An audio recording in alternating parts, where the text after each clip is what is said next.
যে e learning তো বুঝলাম, ই লার্নিং অনেক সুবিধা আছে, এগুলো আমাদের শিক্ষার মান বৃদ্ধি করে, বাট অ্যাকচুয়ালি সীমাবদ্ধতা বা চ্যালেঞ্জটা কোথায় ই লার্নিংয়ের যেই অ্যাকচুয়াল বেনিফিটটা সেটা ইমপ্লিমেন্ট করতে গেলে আমাদের ইন্টারনেটের সীমাবদ্ধতা দূর করতে হবে।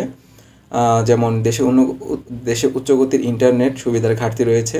সমাধান দ্রুতগতির ইন্টারনেট সেবা সম্প্রসারণ। ইন্টারনেট কিন্তু আমাদের দেশে অনেক স্লো, এটাকে ফাস্ট করতে হবে এবং ইন্টারনেটের প্রাইসটা কিন্তু অনেক হাই, সেটাও অনেক কমিয়ে আনতে হবে যাতে করে সবাই এটার অ্যাক্সেস নিতে পারে। উপকরণের অভাব, ই লার্নিং উপকরণ তৈরির ঘাটতি রয়েছে। সমাধান, সরকার ও বেসরকারি প্রতিষ্ঠানগুলোর সমন্বয়ে উন্নত উপকরণ তৈরি করা সম্ভব।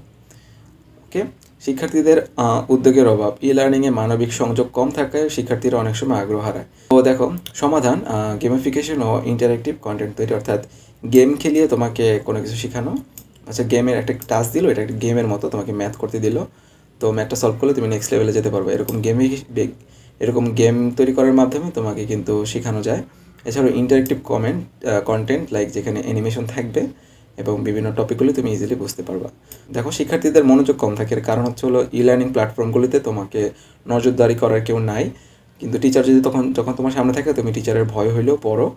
তো এই ক্ষেত্রে তোমার মাইন্ডসেট চেঞ্জ করতে হবে যে না, আমি 1 ঘন্টা পড়বো, 1 ঘন্টা আমি ইউটিউবে যাবো না বা কোনো সোশ্যাল মিডিয়ায় যাবো না, 1 ঘন্টা পড়া কমপ্লিট করার পর আমি কিছুক্ষণের জন্য যাবো। তো এরকম যদি মাইন্ডসেট করতে পারো, ই লার্নিং তোমাকে ওয়েলকাম।